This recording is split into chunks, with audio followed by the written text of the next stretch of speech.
Hey guys, hope you're doing well out there. Happy holidays to all of you, whatever it is you celebrate. Let's talk about LAN and some of the teams that we had. I'm going to give some NA Copium to all the teams at the event because unfortunately, guys, it seems like we are now a minor region. So starting off with just some general observations from the event, I think these are things that are going to be important going forward. I think it's lessons learned.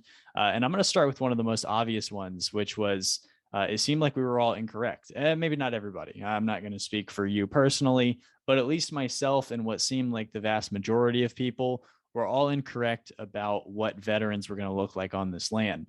This event had 26 LAN rookies, but I think that we thought a lot of teams were going to get a bump heading into this event, teams and also some players just on previous LAN experience. And not only did it seem like it was not beneficial, it actually seemed like it hurt some people. Talking about people like Turbo Pulsa, I'm talking about people like Metzinaris, Torsos, the entire Vitality roster, frankly. A lot of these teams that we thought were going to get a big boost coming into this event just because they'd been here, done that before, not only didn't perform better, they actually seemed like they performed worse if they had previous experience. I know that it's tough, it's case by case, but speaking in generalities, it seems like that was due primarily to a lot of stuff that we just didn't factor in and didn't think would be as important as it was. The first thing that comes to mind for me is just the fact that this is the first LAN in 2 years. So even if you've been to LAN before, even if you've been to several LANs before, you haven't been to one in 2 years. So there's a lot of pressure. Everybody assumes and is publicly talking about the fact that if you're a veteran and you've been here before, you're supposed to perform well. So there's added pressure of knowing that you should perform well. And I'm no psychiatrist, and I'm also not one of the players, so I don't know how much of a factor that actually is. I'm just kind of thinking out loud about what might have caused that. But other things, there's no crowd at this LAN. This is basically just not in your bedroom LAN. You know what I mean? It's not the full LAN experience. So maybe in the future, we're going to see the LAN veterans kind of shine a little brighter than they did in this event. But in this one, it seemed like it was all rookies through and through. Another thing that I think is a pretty important takeaway from this event is just how important it is, especially with this Swiss format, to start out hot. God, it's so important to start out strong in your Swiss. There were only two teams that ended up making it to the playoffs that didn't win their first match in Swiss. Those being Endpoint and Complexity. Complexity lost to BDS. Endpoint lost to Renegades, who is one of my surprises of the event. But especially, let's look at Endpoint, for example. I mean, you just have to run the gauntlet of teams if you start out slow. They lose to Renegades, and then they have to face Vitality, NRG, BDS, G2, and then they draw Faze, who went undefeated in Swiss, as their playoff draw. I mean, it's just like you have to start out strong, and if you don't, you're going to claw your way back the entire event. I don't know if this is something that you can kind of game plan for. Maybe you adjust your strategy coming into an event. I know there's a lot of jitters. I know that a lot of these teams we had never really seen match up before. Endpoint had never played Renegades leading into this. Well, they might have in scrims, but I'm speaking as far as like official RLCS events.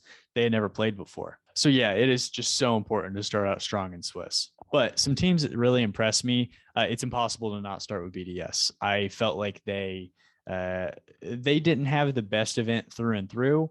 I know that they lost a couple of games in Swiss. They didn't look as strong as they should. But man, in that finals matchup and basically all throughout playoffs, they cooked some really good teams. NRG, I know that there's been a lot of talk about that, so I'm not even going to dive into the grand finals all that much. But BDS looked dominant in that game. I thought that they looked exceptional against Semper, who I thought looked red hot when they beat Dignitas to start off their playoff run. And they beat Complexity, which is nothing to scoff at either. I thought Complexity was one of the bright spots for NA in this event overall. Semper, a team that I just mentioned briefly, I thought they looked so strong. I know that they wavered a bit. It's tough. Basically, every team wavers in some form or fashion, except Dignitas and Faze, who swept through the Swiss. But I thought Semper looked super impressive in that match against Dignitas. I thought Archie looked exceptional. Casio and Shawset had really, really great events as well. Renegades and also Sandrock, some of these minor regions, if you will, who really showed out in this event. Sandrock, I'm going to be honest, I did not expect them to look this strong. I know I've seen them in events before. They didn't have Khaled, which I thought was an obvious downgrade. Senzo looked exceptional, but he's not Khaled. Not even that he's just not Khaled, but it's not the roster. They don't have the same cohesion that Khaled brings to the team, right? But Sandrock looked really, really impressive in this event. I was really taken aback by Renegades. I did not think that they would have that strong of an event, really showing up for Oceania. Ground Zero looked good too, but Renegades looked very strong and very fast throughout this event. And finally, I have to give a shout out to Complexity. I need to admit it and offer a formal apology. I know that none of them will see this video, but Complexity, I'm sorry. I undervalued you guys. I underrated you.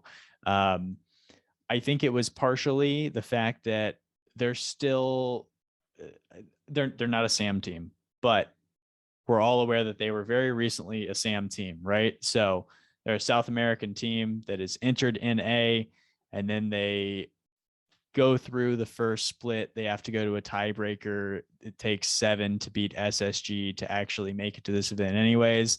I thought very cool that Complexity's here. They're going to show up. They're going to have a nice event, but I certainly didn't expect them to look how they looked. This team is scrappy in the best way possible, and they can deploy different play styles based on who their matchup is. So they started out Swiss with BDS, which we talked about, which was a low scoring affair. Especially late in the series, they had to go to 2 overtimes against them. So they beat BDS, and then they immediately go and face Era Eternity. And this one is a complete 180 of the series they played against BDS, where against Era, they start out with a complete shootout. They win 4-3. It's a very high scoring affair. And then as that series goes on, they just turn it into just a real strangulation of Era Eternity. They totally drag the game out, slow it down, way less offense. So their ability to switch and kind of have a play style that works well for them against opponents, I thought was really, really impressive throughout. So I'm not going to go through every team, all the teams that they played, but Complexity, I feel like, is a really compelling case. So they have BDS, then Era, very different play styles in both of those. And then they draw Envy. They end up taking them to game 5 overtime, which is like a 5+ minute overtime. They're able to stick around in series against a lot of different teams, which is a trait that a lot of teams don't really have. Either your play style works or it doesn't. You look at somebody like G2, who had a very hot and cold event. I'm not going to jump over to them just yet, but Complexity was able to do something that I didn't anticipate from them. And I think that's partially because I haven't watched as much of them as I have a lot of the NA and EU teams who were, in their respective regions in season X and season 9 and 8 and whatnot. So Complexity is new to me. I think I undervalued them because of that. But I came away with a lot more respect for them after this event. And something rare that Complexity has that not a lot of other teams have is they're the only team who has played as many regions. They have the most global experience out of any of the teams so far in this event. I mean, they came from SAM. They've been playing NA over the course of this split, and then they got to play some very high quality EU opponents in this event. Complexity is just continuing to grow and develop, and I hope they take this experience as nothing but a positive. And I am expecting an even stronger performance in them in the next split, and I think that they deserve that kind of praise going in. So G2, I was talking about them a second ago with Complexity. I'm not gonna lie, G2 bummed me out, and I think G2, for what it's worth, probably bummed themselves out as well. But it was just really disappointing to see them in this event. I know I'm pretty invested in them as a team because I just made a video about them not too long ago. But man, I really expected more of G2 in this event. I think Chicago looked pretty shaky overall, which pains me to say because he's one of my favorite players. Even though he looked normal on the stat sheets via the eye test, if you're watching the games, just the first thing that comes to mind is several kind of open net misses, just whiffs on the ball. It didn't seem like they defensively were doing much of anything. I mean, teams kind of just seemed to walk all over them, and their offense was super hot and cold too. I mean, I guess it's one thing if you want to play passive and kind of just let teams score on you if they can score on you, but if you can't back that up with solid, consistent offense and team cohesion, you're just going to have a bad event. And that's what ended up happening to G2. And even for them, I mean, they had a bad event. They lost to Endpoint in round 5. They almost made the playoffs, but I don't know. I just feel like if you're going to start out slow, this is something I was talking about earlier, but if you're going to start out slow, you just, I feel like I just need them to be a little more aggressive in order to feel more confident with G2. Because like, all right, I said I wasn't going to do this, but let's do it with G2. So they start out the event. They played Furia in the first match, right? Let me go ahead and double check that while I'm doing this. No, I'm incorrect. They started out against Sandrock. So they lose to Sandrock 3-0, which is surprising, but hey, Sandrock looked great. But I mean, still, you shouldn't be getting 3-0'd by anybody if you're G2. You just won the last regional event, for crying out loud. But anyways, you go out 3-0 to Sandrock, and then you follow that up losing a 5-game match to Furia. And I'm not trying to take anything away from Furia, but geez, G2, I mean, you lost your first series. Don't you want to come out here and make a statement after that first game or after that first match when you get swept by Sandrock? You're going to go to 5 games against Furia, who, not trying to disrespect Furia, but you should be beating that team, you know? And then for them to follow it up with, they get Tokyo Verdy, which, shout out to Realize, shout out to Maru and Tenhao and everybody with the Verdy team. Nobody is going to argue anything besides them being the clear 16th best team at this event. You draw Tokyo Verdy in your third match after losing to Sandrock, after losing to Furia and being on life point. If you lose one more match, you're out of Sweden, you're out of the LAN. And they score 7 goals against Tokyo Verdy. And then where's the killer instinct? They win their next game against Tokyo Verdy, I think 2-1, and then like 1-0. You can't create offense. You can't generate consistent offense against Tokyo Verdy on your life point. It's very confusing to me. And I don't know if it is just they had a poor event, just they were nervous. I know that Dries is still kind of new to this team in the grand scope of things, but I was disappointed by G2. And I hope that they look better in the next split because I was expecting a lot out of them. I thought coming into this event, they were going to be one of the teams who had a real chance to win this thing. So for them to look so flat and just look like they were playing pretty uninspired Rocket League at points was disappointing. But I promised you guys Copium. So let's hop over to a team that it's a lot easier to offer Copium for. And let's talk some Faze, right? So Faze, they pick up First Killer and everybody's like, oh man, best team in the world. Well, we got to see it. And then they win the first regional event and it's like, all right, they're here. And so then they kind of, if I recall correctly, they had a pretty poor regional 2. I think they placed like top 8, not impressive. And then in the third regional, they look pretty good. I think they placed top 4. So they sweep Swiss. It's not a Faze mom. Faze is here to stay. And this is one of the teams where they really are a momentum based team. And that is not only game by game and match by match, but also over the event. So Faze starting out strong is basically the only way they could have got the result they got. I feel like if you put Faze in the position of G2, where you get swept by Sandrock and then lose to Furia, I think Faze would probably bow out of the event and probably round 4 or something like that. They're just so momentum based. And they still don't seem like they fully have their comms figured out. I actually, let me talk about this for a second real quick. I know that there's rumors around Illusion being swapped out for another player. And not only another player, either Sypical or some people are saying Daniel and things like that. I am not going to talk too much about Daniel because I know that he's an incredible prospect. We've seen him on Fear's channel. We've seen him on Johnny Boy's streams, of course. We've seen him with a couple of YouTube creators in videos, but I don't really know what Daniel's play style is going to translate like onto professional Rocket League. I also don't know how comms would be with him. But talking about the factors that I do know, which is the current construction of Faze, I think that it's very dangerous to be entering into this conversation. And I'm going to try and be a little more nuanced and personalized than what the general conversation is. And the general conversation basically is, why are you doing this? LAN Lucian, he looked incredible. Why would you ever try and replace Lucian? The reason why it's difficult for me to want to replace Lucian so quickly is, I think if you're Faze, the thinking is we want to get more mechanical. We have First Killer, we have AJ, who are two of the best mechanical players in A and possibly the world. And you want to upgrade Lucian so that all of you are just this triple threat offense, this just unrelenting pressure that just breaks teams down and allows you to, as Schiff said in one of their posts, kind of take them to world championship status. I think you're already that, and I think adjusting your team is dangerous. It's a slippery slope because everybody wants to talk about in Rocket League how important mechanics are and how important your skill ceiling is, right? You want to have the most talent you possibly can so that you have the highest chance to win. But I think that does not take into account a lot of factors that are very, very important to success in professional Rocket League. And I guess an overarching word to encompass all the things I'm talking about is intangibles. But with Lucian, this is a player who clearly seems to be the lifeblood of your team. He is the emotional leader.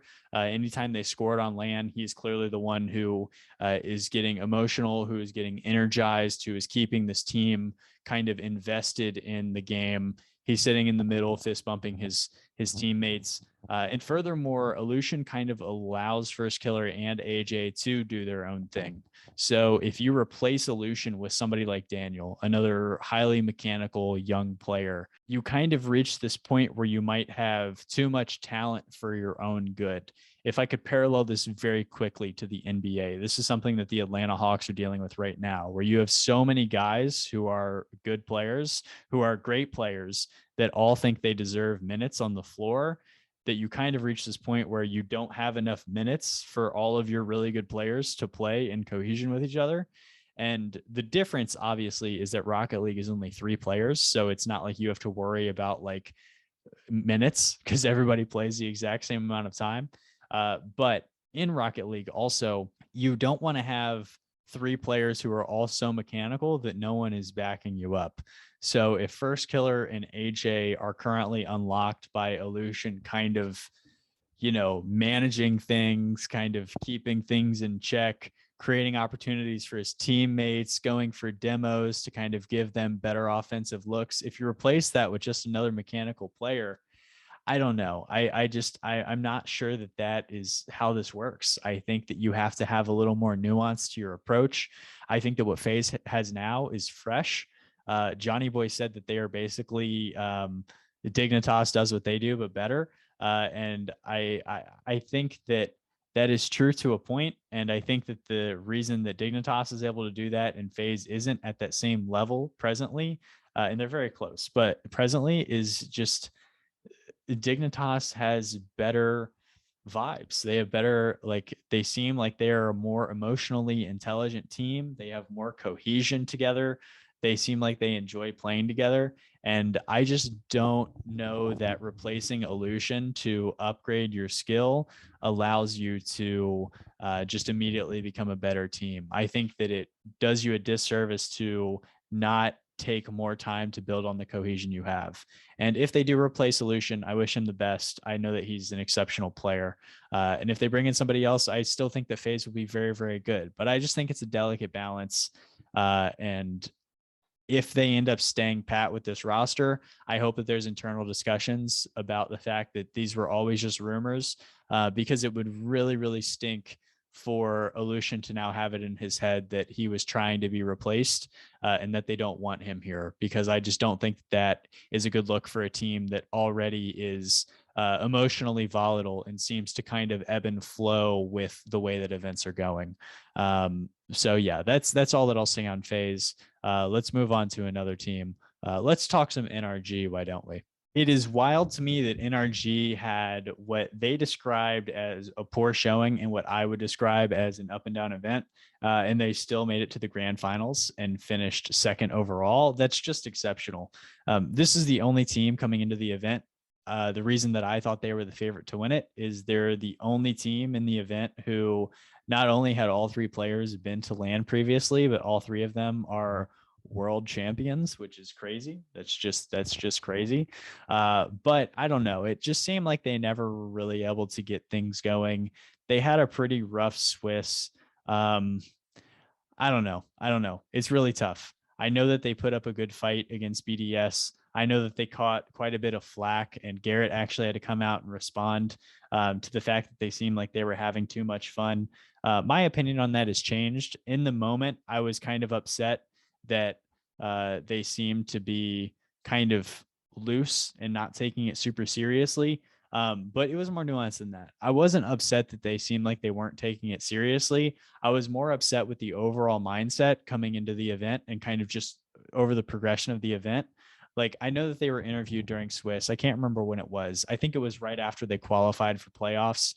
And Garrett said that their whole objective was to make it top 8, and anything past that was just like icing on the cake. I think that's a silly mindset. I think if you are what most people would consider to be the best team in the world, the highest ceiling team in the world, for you to dominate NA, all of you be world champions, and come to your first event, your first LAN event in 2 years, and just say anything past playoffs is just bonus, I think is a weak mentality. I think that if you're a team that is that good and has aspirations to be the best in the world, anything that isn't winning the event should be underperforming. And if you want to be a little more kind on yourselves and kind of keep the good vibes going, maybe you say you want to make it to the grand finals or you want to make it to semis or something, but just making it to the playoffs isn't enough. If NRG would have just made the playoffs and they got bounced in the first round, I think that that's a loss for them. I think not looking better in Swiss is a loss for them. I just don't understand how you can have three of the best players in the world and you're just okay with what in their terms should be considered mediocrity. I think that they're the best team in the world. Even it's tough to say. I mean, I think that they're the best team in the world alongside BDS. And you can make arguments for some other teams like Dignitas as well. We'll see how they continue to progress. I'm a huge fan of Dignitas. I'm not saying that they're not the best team in the world, but I just don't see any reason why NRG would expect anything less than the grand finals appearance that they had. And if you're going to lose to BDS, it is what it is. They looked absolutely exceptional on the day in the grand finals, but I don't know. I just think NRG is in a weird spot. And I hope that they can keep things going and continue to progress towards a world championship, because I think anything less than that is underperforming for them. But I said I would provide a little bit of copium. Let me give that to you. They had an up and down event and they still made it to the grand finals. They have three of the best players in the world. And the biggest complaint was people was that Squishy wasn't in Johnny Boy's top 10 because they thought that he should be. He looked good. Justin looked really good. Garrett looked good. So, you know, you're still the best team in NA. You should probably come into the next LAN event as the number 1 seed in NA, and you just build from there. All right, and then the last team in NA, Envy.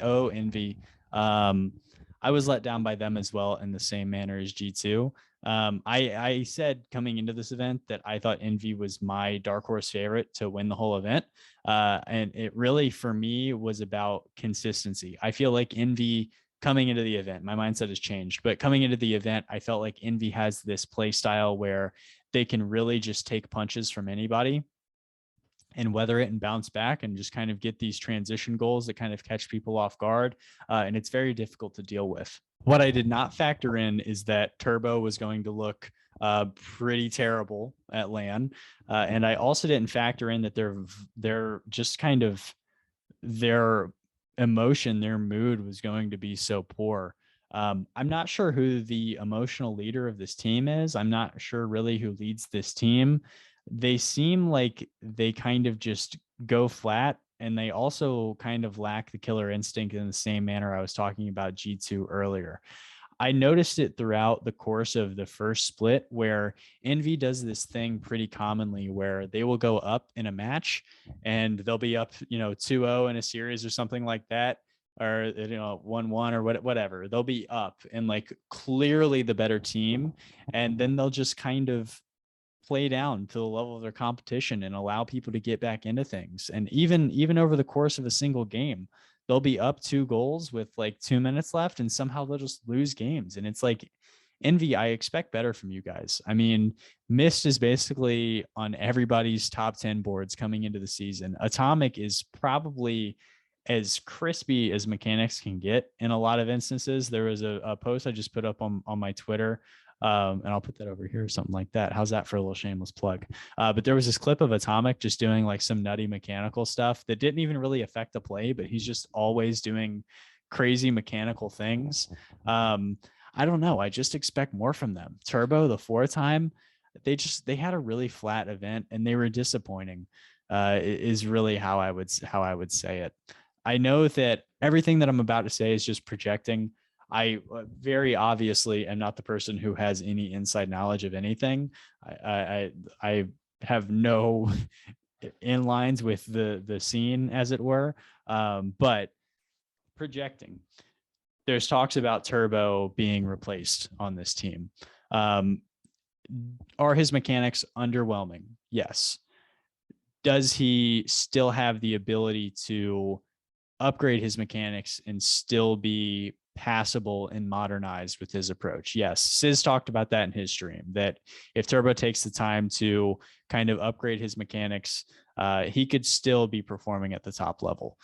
If they end up letting go of him because of his performance, I think that is very short-sighted. I think that that's very reactionary, and I think that that's a bad move. I don't think that you replace Turbo and everything that he brings to this team and everything he means to this team as a former champion, veteran, mentor to these young players. All the things that Turbo is, I don't think that you replace him just because of one poor performance, especially when his mechanics weren't up to snuff. Because we know that it's not like we were like, oh wow, Turbo doesn't have mechanics. It's like, duh, that's not his game. It's not like he is some like Plat who is just 400 IQ who can play the game. He has some mechanics. Obviously, he's not the same as most people, most pros in the scene. But now we're getting to my speculation. If you are to replace Turbo, you talk about a guy who has moved away from his family, who made a post on Twitter after the event saying that he was going to stick around for a little bit. If I were putting myself in his shoes, I could see how that is very, very difficult to do. You were dominant in Europe for a long time. You come over to NA, you join NRG, you win a world title, you come to Envy, you're still uber competitive. I'm sure that it's very, very difficult to be over here and not be close to family for that amount of time. So if Turbo ends up leaving Envy and being replaced, I just hope and pray that it's for personal reasons and that he decides to go back to EU or join CJ in Oceania. But I really hope that they don't replace him because he's not the player that they need him to be, because I do think he's the player that they need him to be. And I think that we should obviously expect more from him. I know that Turbo expected more from himself from this event and was upset about his performance. But I think that you need to expect more from Mist and Atomic as well. But hopefully they come in the next split and they prove me wrong, and they're once again my darling heading into the next LAN event. But guys, that is it. I just wanted to cover the 5 NA teams. This video is probably going to be pretty low editing. I'm traveling tomorrow. I'm driving a handful plus of hours to go and see family for the holidays. So I wanted to get this video out. That is my thoughts on the NA teams and providing you all some copium out there if one of your favorite teams lost. I'm sorry to have to switch sides and join EU. I think that they are currently the more complete region. I still think that teams like Faze, on if they're have an on day or an on event, can still be the best team in the world. I think that NRG is clearly one of the best teams in the world. But past that, it gets a little shaky. And I just think EU is more complete. Even the teams that weren't at this event, we're talking about Misfits, we're talking about Carmine Core. There's just so many teams from Europe that could be top performers. And I just think NA has some catching up to do. But I hope that is kind of evened out in next split and coming into the next LAN event. And guys, again, happy holidays to you. Thank you for taking the time to watch. If you disagreed with anything that I say, please put it in the comments below. I am going to reply to every single comment. So guys, thank you for watching. And until next time, I will see you.